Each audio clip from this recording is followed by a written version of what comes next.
तो दोस्तों, आज के सेशन में आपका स्वागत है। 2026 एसएससी जीडी के लिए नई पीवाईक्यू प्रैक्टिस सेट के साथ आपके सामने उपस्थित हूँ। पहला क्वेश्चन है आपकी स्क्रीन पर।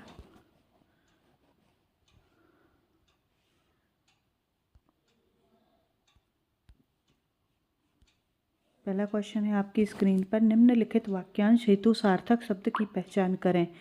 क्या है सार्थक शब्द? जिसकी उपमा नहीं दी जा सकती उसे हम क्या कहेंगे? अनादि, उपमा, अनुपम या फिर अनन्य। तो उसे हम कहेंगे, करेक्ट आंसर है ऑप्शन नंबर 3, अनुपम। उसे हम क्या बोलेंगे मित्रों? अनुपम बोलेंगे। अनादि किसे बोलते हैं? जिसका अंत ना हो। अनादि मतलब विदाउट बिगनिंग, जिसको हम कह सकते हैं। उपमा मतलब जिसकी कोई तुलना नहीं की जा सके, कंपैरिजन। अनुपम का मतलब हुआ जिसकी उपमा ना दी जा सके। और लास्ट है अनन्य। अनन्य का मतलब है एक्सक्लूसिव, यूनिक। एक मतलब अपने आप में जो व्यक्ति यूनिक होगा, जिसकी यूनिक होगा, उसको हम क्या बोलेंगे? अनुपम बोलेंगे। तो इसका करेक्ट आंसर है ऑप्शन नंबर 3। नेक्स्ट क्वेश्चन है आपकी स्क्रीन पर। तोता उड़कर पेड़ की डैश। निम्नलिखित में से देशज शब्द का शब्दयुक्त विकल्प चुनकर वाक्य पूर्ण करें। फुनगी पर बैठ गया, टहनी पर बैठ गया, डाल पर बैठ गया और शाखा पर बैठ गया। देशज शब्दों से मतलब है जो हमारे देश में ही बोले जाते हैं। स्थानीय बोली या भाषाओं से जो शब्द उत्पन्न होते हैं उनको हम देशज शब्द कहते हैं, और ये शब्द हिंदी में प्रयोग किए जाते हैं। यहाँ पर टहनी, डाल, शाखा और फुनगी, इनमें से सबसे एप्रोप्रिएट जो आंसर है वो होगा फुनगी, क्योंकि फुनगी एक देशज शब्द है, जबकि टहनी, डाल और शाखा तत्सम या तद्भव शब्द हैं जो कि संस्कृत या हिंदी मानक हिंदी से रिलेटेड हैं, जबकि फुनगी जो है वो देशज शब्द है। तो यहाँ पर क्या होगा? ऑप्शन नंबर 1 सही है।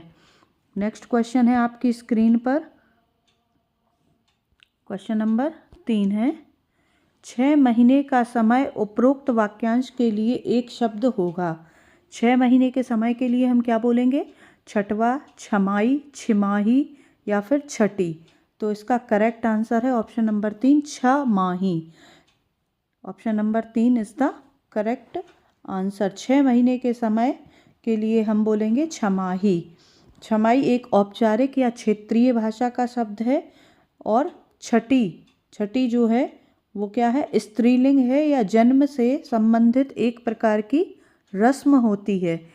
लेकिन छमाही जो है वो 6 महीने के लिए उपयोग किया जाता है। अगला क्वेश्चन है आपकी स्क्रीन पर। क्वेश्चन नंबर 4, निम्नलिखित में से बहुवचन से संबंधित वाक्य है। प्रेम और हरि तुम्हारे मामा हैं, वह एक दाता है, देवराज अत्यंत वीर है, प्रेम तुम्हारे मामा है। तो यहाँ पर करेक्ट आंसर जो है वो है मित्रों ऑप्शन नंबर 1। इसको हम कैसे समझेंगे? तो प्रेम और हरि तुम्हारे मामा हैं, इस वाक्य में प्रेम और हरि 2 व्यक्ति हैं, इसलिए यह एक वचन नहीं बहुवचन होगा। और हैं शब्द भी हम बहुवचन के लिए उपयोग करते हैं। दूसरा विकल्प है वह एक दाता है, तो इसमें दाता वह एक वचन को दर्शाता है, और क्रिया के लिए एक वचन क्या है? वह है, इसलिए यह सिंगुलर वर्ड होगा। देवराज अत्यंत वीर है, इस वाक्य में देवराज भी एक सिंगल व्यक्ति है, इसलिए यह भी एक वचन है। प्रेम तुम्हारे मामा हैं, यहाँ पर हैं तो बहुवचन के लिए प्रयोग किया गया है, लेकिन प्रेम भी एक सिंगल व्यक्ति है, इसलिए ये भी एक वचन के फॉर्म में आएगा। जबकि प्रेम और हरि यहाँ पर 2 लोगों के नाम हैं, तो ये बहुवचन के लिए होगा। तो option number 1 is the correct answer. अगला क्वेश्चन है आपकी स्क्रीन पर, इनमें से किस वाक्य में त्रुटि नहीं है? मोहन का व्यवहार अच्छी नहीं है, मोहन का व्यवहार अच्छा नहीं है, आपकी बातें बहुत मीठा है, तुम्हारा गांव किसका है?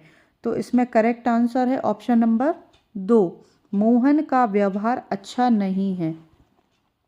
यहाँ पर पहला ऑप्शन जो है मोहन का व्यवहार अच्छी नहीं है, यहाँ पर व्यवहार शब्द पुल्लिंग है, लेकिन क्रिया जो उन्होंने ली है वो क्या ली है? अच्छी, स्त्रीलिंग लिया है। दूसरा ऑप्शन बिल्कुल करेक्ट है आपका। तीसरे ऑप्शन में कहाँ गलत है? यहाँ बातें स्त्रीलिंग बहुवचन शब्द है, इसके साथ पुल्लिंग शब्द विशेषण, मतलब जो विशेषण का शब्द है मीठा वह पुल्लिंग है, तो ये सेंटेंस गलत हो जाता है।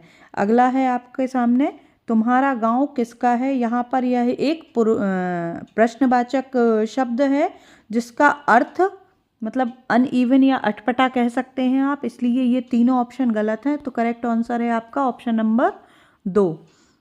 अगला क्वेश्चन आपकी स्क्रीन पर है, निम्न में से शुद्ध वाक्य का चयन कीजिए। शुद्ध वाक्य कौन सा? यह कैसे संभव हो सकता है? इसके बाद क्या हुआ? मैं प्रातः काल के समय पढ़ता हूँ। मेरे पास केवल एक घड़ी है। तो इसमें करेक्ट आंसर है ऑप्शन नंबर 4 आपका, कि मेरे पास केवल एक घड़ी है। यह कैसे संभव हो सकता है? इस वाक्य में कैसे और हो सकता है एक साथ अनावश्यक रूप से प्रयोग हुए हैं जो वाक्य को अशुद्ध बना देते हैं। यहाँ पर शुद्ध वाक्य क्या होगा? यह कैसे संभव है। अगला दूसरा विकल्प जो है, इसके बाद क्या हुआ? प्रश्नवाचक चिन्ह सही जगह पर नहीं है और क्या का प्रयोग भी थोड़ा सा अनइवन है। शुद्ध वाक्य क्या होना चाहिए? तो होना चाहिए इसके बाद क्या हुआ। इसके बाद क्या हुआ, परंतु वाक्य संरचना सही है, लेकिन विराम चिन्ह थोड़ा सा जो है, इसके बाद क्या हुआ, विराम चिन्ह भ्रामक है। ये ऑप्शन थोड़ा मुझे करेक्ट लग रहा है, बट चारों ऑप्शन के अकॉर्डिंग ऑप्शन नंबर 4 ही सही होना चाहिए। अगला क्वेश्चन है आपकी स्क्रीन पर, क्वेश्चन नंबर 7। अनन्या नेहा को पत्र लिख रही है। प्रेरणार्थक क्रिया का प्रयोग करके इस वाक्य को लिखिए। अनन्या स्नेहा को पत्र लिखेगी।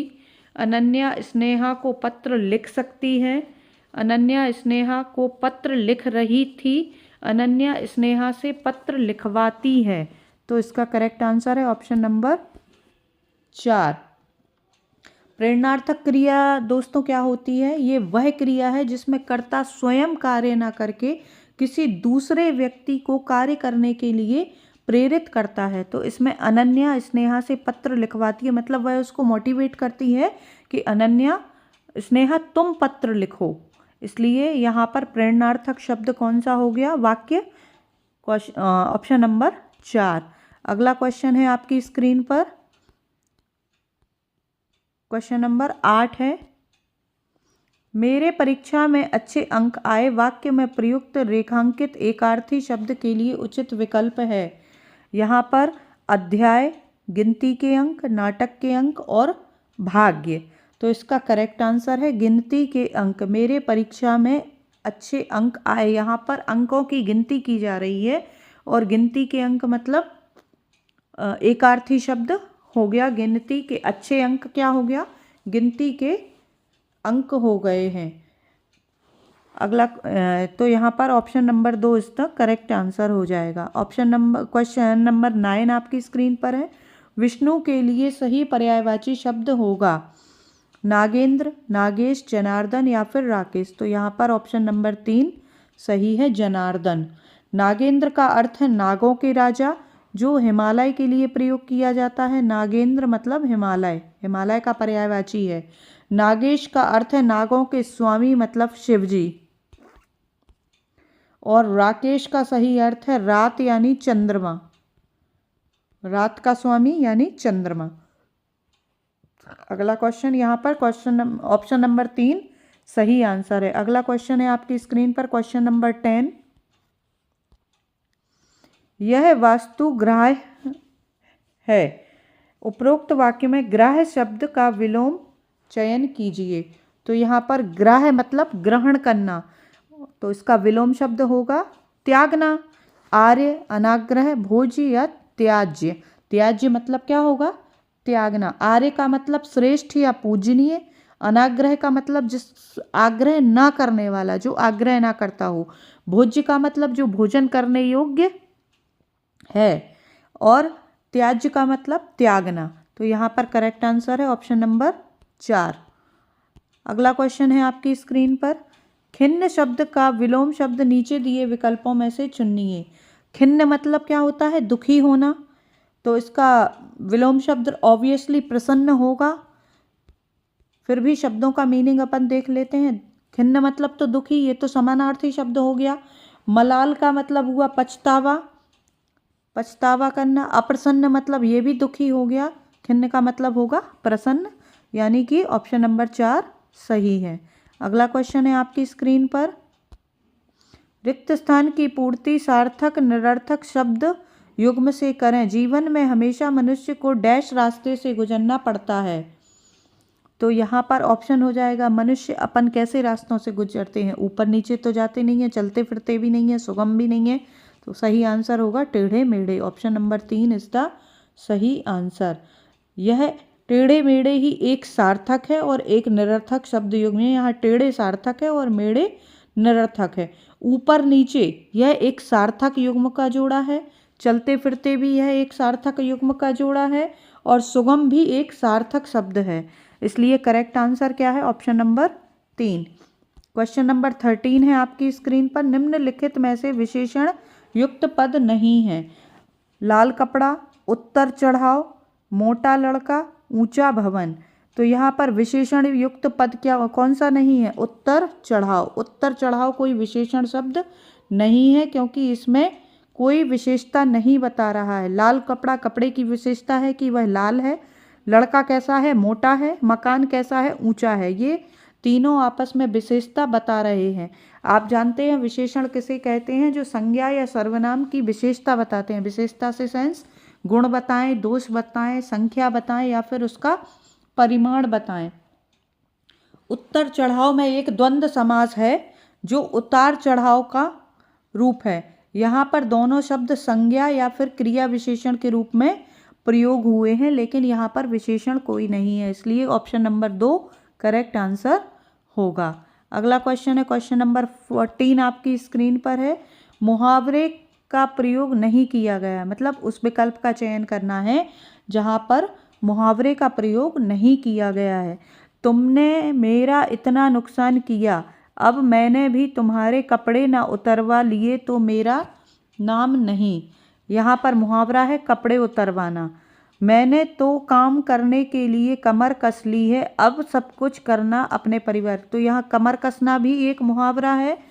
मैं चाहे कब्र खोदकर इतना पैसा लाऊं, तुमसे क्या मतलब, तुम तो यह जमीन बेचने के लिए मान जाओ। तुमने मेरा इतना पैसा ले रखा है, लेकिन मुझे देखते ही देखते कनी चाटने लगे। कनी चाटना यहाँ पर एक मुहावरा है। तो ऑप्शन नंबर 3 सही है, जिसमें कोई भी मुहावरा नहीं है। अगला क्वेश्चन आपकी स्क्रीन पर क्वेश्चन नंबर 15 है। निम्न वाक्य में से किस पद पर त्रुटि है पहचानिए। मेले में विद्यार्थियों की कई टोलियाँ थीं। तो यहाँ पर जो सही ऑप्शन है वो है टोलियाँ। कई करेक्ट है। विद्यार्थियों की वो भी सही है, मेले में सही है। टोलियाँ इसलिए त्रुटि है क्योंकि जब भी बड़ी ई कारांत आता है तो वहाँ पर बहुवचन में छोटी ई की मात्रा आ जाती है, जबकि यहाँ पर बड़ी ई की मात्रा ली गई है, इसलिए यहाँ पर त्रुटि है। अगला क्वेश्चन है आपकी स्क्रीन पर। एक गद्यांश है आपके सामने जिसको पढ़कर आपको उसका सही आंसर बताना है। निम्नलिखित गद्यांश में से कुछ शब्द हटा दिए गए हैं। विकल्पों की सहायता से रिक्त स्थान की पूर्ति कीजिए। प्रत्येक संख्या के लिए उपयुक्त विकल्प का चयन करें। युवक एक पत्थर की बेंच पर बैठकर टिफिन खाता हुआ, उससे कुछ दूर एक उम्र दराज मगर तंदुरुस्त आदमी शहनाई जैसा वैगवाई पर बजा रहा था। उसने काला लाबदा गाउन पहन रखा था। कपड़े जूते ठीक ठाक पहने रखे थे। हैट भी लगा रखा था। उसके सामने जमीन पर काठ और कपड़ों का बना संदूक नुमा बॉक्स था। बॉक्स में कुछ सिक्के थे। वह खड़ा होकर बाग बजा रहा था। उसके गाल बाग बजने के कारण फूल जा रहे थे। जैसे हमारे यहाँ भी शहनाई बजाते समय या शंख फूंकते समय। लोग उसके सामने से अदब से गुजर रहे थे। एक दो लोगों ने उसे अभिवादन भी किया। कुछ लोग करीब जाते और झुककर बॉक्स में पैसे या सिक्के डाल देते। दूर से फेंकता कोई नहीं था। वह एक भिखारी था, लेकिन यहाँ उसे स्ट्रीट आर्टिस्ट या सड़क कलाकार कहा जाता था। भिक्षा या दान भी यहाँ कला के माध्यम से लिया जाता है। कोई मांगता या गुहार नहीं लगाता, या तो चुप बैठा रहता या संगीत, कला या गायन के माध्यम से वह लोगों का ध्यान आकृष्ट करता। यह दृश्य मुझे सुखद विस्मय से भर गया। मैं देर तक उसे वाद्य बजाते देखता सुनता रहा। पास में पैसे सिक्के ना होने का अफसोस हुआ। भिक्षा के लिए हाथ फैलाने की परंपरा नहीं है। ये था आपका गद्यांश। अब अपन गद्यांश के क्वेश्चन पर आते हैं मित्रों। तो उपरोक्त गद्यांश के आधार पर निम्नलिखित रिक्त स्थान की पूर्ति करें। उससे कुछ दूर एक उम्र दराज मगर तंदुरुस्त आदमी शहनाई जैसा वैग वाइपर बजा रहा था। तो इसमें खाली स्थान में आप क्या भरेंगे? बाध्य, समान तरह का बाज्य। तो 16वें का आंसर है बाध्य बजा रहा था। यहाँ पर क्या आएगा? बाध्य। ऑप्शन नंबर 1 करेक्ट है। अगला दूसरा क्वेश्चन है आपकी स्क्रीन पर। उपरोक्त गद्यांश के आधार पर निम्नलिखित रिक्त स्थान की पूर्ति करें। उसने काला लावदा गाउन पहन रखा था। है, थी या थी? तो इसका करेक्ट आंसर होगा था। यहाँ पर खाली स्थान में क्या आएगा? था। Option number A is correct. अगला क्वेश्चन है क्वेश्चन नंबर 18 आपकी स्क्रीन पर है। उपरोक्त गद्यांश के आधार पर निम्नलिखित रिक्त स्थान की पूर्ति करें। वह खड़ा होकर बाध्य डैश रहा था। ऑप्शन नंबर 1 है बजा, रो, तीसरा चल, चौथा गा। तो 18 का भी सही आंसर क्या होगा? बजा रहा था। क्या कर रहा था? बजा रहा था। ऑप्शन नंबर 1 करेक्ट है। अगला क्वेश्चन है 19 आपकी स्क्रीन पर। उपरोक्त गद्यांश के आधार पर निम्न चिन्हित शब्द का विपरीत शब्द पहचाने। लोग उसके सामने अदब से गुजर रहे थे। तो इसका करेक्ट आंसर है नज़रअंदाज, बुरा अदब, बेअदब या बेअदब। करेक्ट आंसर है बेअदब। अदब का अपोजिट क्या होगा? बेअदब। Option number 2 is the correct answer. Last question है आपकी स्क्रीन पर। उपलब्ध विकल्पों में से कौन सा विकल्प वाक्य के चिन्हित शब्द का पर्यायवाची शब्द नहीं है? पास में पेंस सिक्के ना होने के कारण अफसोस हुआ। यहाँ पर पर्यायवाची शब्द नहीं है। रूपक, धाक, मुद्रा या टंक। तो यहाँ पर रूपक एक अलंकार है, ना कि सिक्के का कोई पर्यायवाची। तो दोस्तों आप मुझे बताएंगे 20 में से आपने कितने क्वेश्चन सही किए हैं? कमेंट बॉक्स में आप कमेंट कीजिए और साथ में ये बताइए कि ऐसे ही क्वेश्चन की सीरीज आपको अच्छी लग रही है और आप ऐसे ही क्वेश्चन को सॉल्व करना चाहते हैं तो कमेंट बॉक्स में यस